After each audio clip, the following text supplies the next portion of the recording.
आज मैं आपको मिलवाऊंगा एक एस्ट्रोलॉजर यानी ज्योतिषी से, जो कि भारत से नहीं है और वो भारत में भी नहीं है।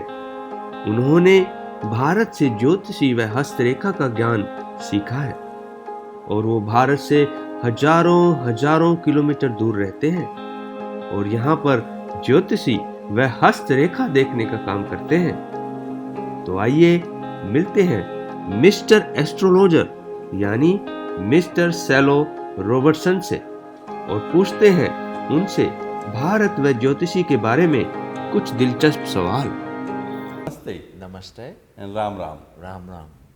Thank you for having me here. My first question is, tell me something about you, Mr. Cello. Okay. Well, it's a pleasure. I'm pleased to be here. A little bit about me. Well, I mean, I was born in New Zealand, in Christchurch. I think, to a fairly normal kind of family. And over my life, it changed mainly when I moved to Wellington, actually. That changed my life. So since that time, in the 90s, when I went to art school, I studied for 3 years, many things changed because I started to look at life differently. Tell us about your visit to India. Well, my first visit to India was in 2004. And I booked with my partner to go to Chanchani in Rajpur, which is a little bit north of Dehradun, to do a month's intensive yoga. Okay. So this yoga was actually, pranayama. You did yoga in the morning, noon, and night, and when you were finished that, you did more yoga. That's what it was like. Yeah. And it was at this beautiful village. And leading up to that, we booked a house in Rajpur so that we were going to rent the whole house for a month. We settled into our house, which was amazing. I'd never seen anything like it in my life in Rajpur. Okay. Beautiful, big house with marble floors and ornate furniture, and some servants who lived on the roof. Everything was there. And after a couple of days settled in, we went to meet Chanchani and his family to book into the yoga. Okay. And it was, there was about 30 people from all over the world at this who booked in. I actually just started to experience the village because I had 1 month where I didn't have anything to do. Okay. So I went and started to experience the village, and people were very friendly. And very soon I met a lady called Prema, and she was an English teacher. Okay. And she asked me if I had come to her school to help teach, spoken English, conversation English. I thought, what a great opportunity. Yes. So I did that. And after a few days, I was going to the school every day, and the students befriended me and talked to me about their personal experience and a little bit about India. And they got me on a motorbike and took me around Dehradun, and I got to see India from their perspective, which was really great. Yeah. So I spent a month in that village. We went to Rishikesh next. Oh, up to Rishikesh. And I loved that Lakshman Jula and the Shiva temple there, and also some of the characters who are at Ram Jula. Ram Jula, yeah. And also snake charmers and blind people. Just wonderful. Then after that, we headed off to the south. We started to head south, and we went to Honey Valley, which is in Korg. And this was an experience, probably one of the most poignant experiences in India, in Honey Valley, because I met the people there had the biggest honey producing business in Asia, in Honey Valley. And they had so many hives, beautiful place. In Korg, it's like, they call it the Scotland of India. How many times you visited India till today? So 4 times in total, of 3 to 6 months each time. Oh, great. So which city the most you like? Well, that's a hard question because I've flown into Calcutta, Delhi, Mumbai and Chennai, and they're all so different. I mean, that's the thing about India. India is very different. So it's hard to say which one I like the most, but because each one I had a different experience that will be with me forever. So Chennai, the experience for me in Chennai was that I found it very peaceful and easy to get around. Okay. The buses were easy. Calcutta, I liked because actually it was very old, buildings, and it has the Maiden, which is this big green area in the middle of Calcutta, which you can walk around, and they have people on horses and gypsies, and it's just a wonderful place to be in Calcutta. And Delhi too, because Delhi is such an overwhelming to the senses, It's history, which I only learnt after going to Delhi. So after I'd been to Delhi, then I read the history of Delhi, of old Delhi, and what it used to be like.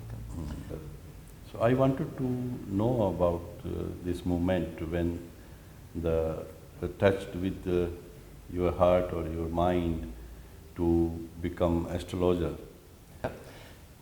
So, Mr. Tao, it happened over a period of time. So the first, I never knew anything about it growing up in New Zealand. And then in 1994, in particular, I was working in Wellington at the Keeler's restaurant. And I was working with a lady whose father was Chinese.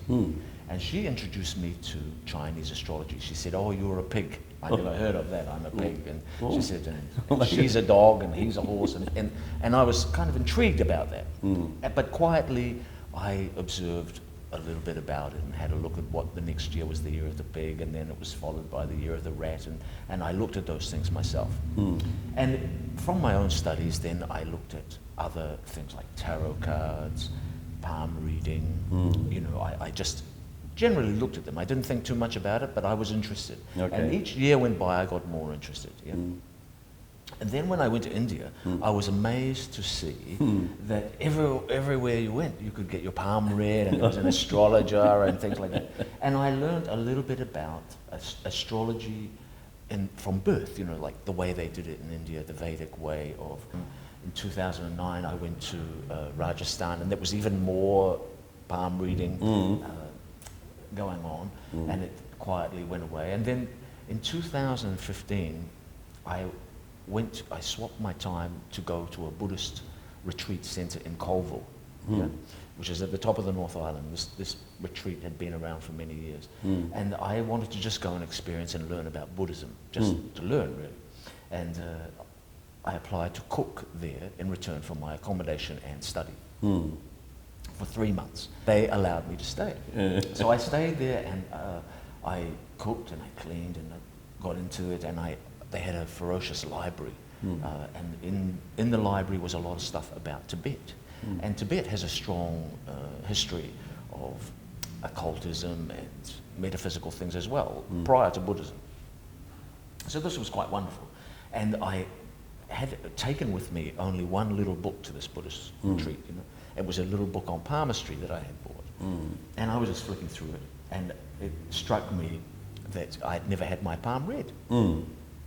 So I contacted the closest palm reader in Thames and made an appointment to go and see her.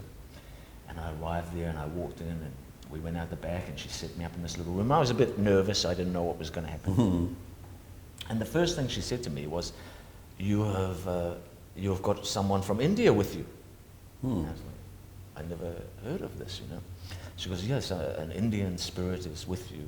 And she goes, I think you're going to be a palm reader yourself. And I never went there with this intention. I just went there to, get my palm reader. And she told me lots of things, many things, and about my life, and it all seemed very true to me, and took me a while to take this on board. Yeah, very interesting. Yeah. So I went back to the retreat center, and I slept a couple of nights, and I woke up one morning, and I thought, I'm going to do this, because I thought I could help people. That's what I thought. I flew into Calcutta, and I went to all the old bookshops looking for old books on palm reading. And of course, people would share information with me. Then I took them all up to Kalimpong and locked myself away for a month in a hotel there, and I just read day and night. I drew things, I walked around and up and down, and then read more. So really focused on that.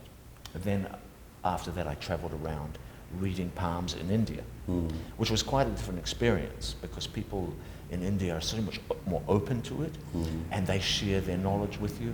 So everywhere I went, I would say, I'm a palm reader. And on trains, I would say I'm a palm reader, and then there would be a queue. So people would wait for their palm to be read. Yeah. And also, I never charge people there. Oh, it's in free? India. Yeah, free. Oh, so my that God. was quite exciting. So how are you finding here to meet with the Western people and tell them about the palm? They believe it, or how are you feeling? Well, I think, you know, times are changing a little bit, you know, Okay. and people have been quite receptive. Although there is a small percentage who think that palm reading is about telling them something amazing is going to happen. But actually, palm reading is about balance, about your own abilities, strengths and weaknesses. We all have them. Okay? So some people are good leaders, some people are good teachers, some people want to write a book. But when I do a palm reading, I'm trying to point out to people what their strengths and weaknesses are, what their emotional responses are. And sometimes I say to people, I say, you know, your hand tells me that you could write a book. Have you ever thought about writing a book? And they'll say, all my life I wanted to write a book. And I say, well, why don't you write a book?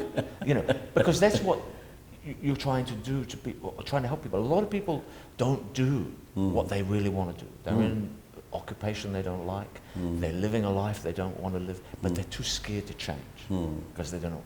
But you can encourage them and help them see that they have this ability, and there's nothing to fear. You just have to move forward. But really, all this metaphysical things that I've learned from India, and particularly, I would say, the sort of Eastern culture, is about balance. I heard something, if we do the good karmas, we can change our lines, or that's true or something? The lines on your hands can change, and they do change, okay? Because what you have with the lines and shape and size is your emotional responses. That's what we see as a palm reader sees, what's happened predominantly in the past. What you do in the future is often your personality that's developed out of that. So, you know, if you have grown up an angry person and you have anger issues, the likelihood in the future of you having problems is going to be there. Yeah, that's true. Okay. If you're a nervous person, anxiety, and you see those kinds of things in that palm, you see anxiety, lots and lots of lines mean anxiety, and they go in different ways. So you can say to somebody, you know, I think you are very anxious. And when they first started doing fingerprints in the prisons, 1915, they started reading fingerprints. They also discovered there was a difference in thumb sizes for murderers. So bigger thumbs often were murderers. But they discovered that it wasn't because all people with big thumbs were murderers, but what they discovered was all people with big thumbs had problems with anger management. Okay? So you have murder sometimes is out of anger. For a palm reader, you know, maybe a gypsy, you come to them with a big thumb, they'll say, oh, I think we're going to have a fight. They're usually right, because it's not because you are trying to have a fight, or they can predict a fight, but they can see that you have anger issues. So that's what I mean. Often when I see a big thumb, I say to people, hey, do you feel like you're a bit bossy or something like that? They go, yeah, people tell me that all the time. So that's the only way I know that I'm on the right track, or that what I've learned is true, because people affirm that to me. So The thumb. They focus on the mount here, which is the mount of Venus. So this mount is got to be firm, okay, so that they know there's blood, and then they look at the thumb. And you've got quite a strong thumb, so this is a successful thumb. Thank you. You know, so and here, this is the part they call logic, and for you it's very strong. So you've got good logic, followed up by good will. So willpower and logic have to be about even. It's no good to have lots of logic and no willpower, because otherwise you come up with lots of ideas and never finish them. Yeah. So you can point that out to people, and sometimes they say, hey, that's right, I always start these things, but I never finish them. Yeah, I that's say, a big problem. Yeah, it's a big problem. So, but you can change that, because I say to them, okay, now that you know that, maybe you shouldn't set so many goals, maybe you should only set one or two. Yeah. Finish this Finish one, that, yeah. and then move to the next. And people have come back to me and said, hey, that's right. You know, even though I've only been practicing with people since 2015, already people ring me 1 year later and they say, hey, you know, I'm in London now and what you said was right, or something like that, which is a great affirmation for me. But I point out that it's not like I'm being mystical. I'm just trying to introduce them to the science of themselves. You know, so we have the science of it ourselves. Yeah? The ear lobe, particularly in Asia, is longer earlobes associated with spiritual Buddhism, yeah, intelligent thinkers, okay? So they are more spiritual. A lot of people from all over the world wanted to go India. What message you wanted to give them? Well, I want to tell them to make sure they do their homework first and think about the local customs, you know, because that's what will make it easier for them when they're there. And actually, a lot of people go to India and do what they call the Golden Triangle, actually. They go to Delhi, Rajasthan, and then Agra to see the Taj Mahal, the Pink City, and Delhi. And they go there. This causes a little bit of trouble because the touts in India, they know that everyone goes to those places. So that's where they hang out. So actually, if you go away from those touristy places, you will have less problem because the local people there want to share and want to get to know you. And if you, for instance, you know, wear the local garb. In the north, I wore a kurta pajama, which I bought in Parganj, actually. Kurta pajama. Yeah, kurta pajama. So then people know that I am showing some humility and some caring about the thing. Then they want to help me, want to show me around, want to introduce themselves and even take me into their home and share things that you don't see when you're just at the tourist hotspots. So I've been to India at least 2 years in total. I've never been to the Taj Mahal. But the thing is, I've been to other places that people have never heard about, Junagadh and things, where there are beautiful buildings. Belur, there's the oldest temple in the world. Tiruvannamalai, huge temples there that are as equally as dynamic as the Taj Mahal. Because the West says go to the Taj Mahal, everyone goes. But you can go to many places. As you know, India is one of the youngest country in the world. 65% people now under the age of 35 years. And even though in the world, a lot of youngsters now, so what the message you wanted to give them? Well, my own personal message is to switch off the remote control. That's what I would say. Okay. But in honesty, what I think is important is to not let go of your history. You know, if you know where you're coming from, you know, it's important to know what your history is, know the history of your country, and know what's brought you this far. Because we've been going for, you know, 65,000 years, maybe longer. But the last 30 years, things have changed a lot. But don't be fooled by that. It's only superficial change. The real change has to happen still, actually, because we need to make up for perhaps some of the things that we've done to the planet. But our history will give us the answers, not technology. Technology is good for communication, but it hasn't done much for our emotional situation, for our spiritual situation. You know, we're still at war. We still have all these problems that we haven't addressed. Technology is advanced, but I'm not sure how much we've advanced. I don't really know. You know, emotionally, we still seem to be having the same problems. So we need to look at that. So don't get caught up in technology. Use it, but don't let it take over your life. I think that's important. You know, we really have to go, okay, the solutions to our problems are going to be creative, not technological. Because we created technology. It didn't fall out of the sky. So if we can put this much energy into our relationships with others, we'll get along better than just putting our energy into technology. I think meditation and yoga in schools would be a wonderful thing. To breathe. And yoga is about oxygenating your body, so stretching, getting the muscles. Not producing muscles that you can show off, but producing muscles that will be healthy. It's a little bit subtle difference, but more important in the long run. Because strong muscles are good when you're 20, but they're no good to you when you're 70. They just go all flabby. You can't do much about that. So it's better to have you know, yoga from the start. And yoga is about physical health. Meditation is about mental health. Because what is our problem mentally? It's our mind, isn't it? So it's our mind being fearful. It's our mind being anxious. It's our mind stopping us from doing things. Meditation is about letting the mind calm down. So this is mental health. So if you learn this early, you won't have so many problems. Because it doesn't matter what the situation is. No one can help you except yourself. And You spend half an hour on Facebook in the morning, you could spend half an hour meditating. Yeah. So time management. Then if you change your way, change the way you behave, and also about giving to each other, yeah, you can feel more calm.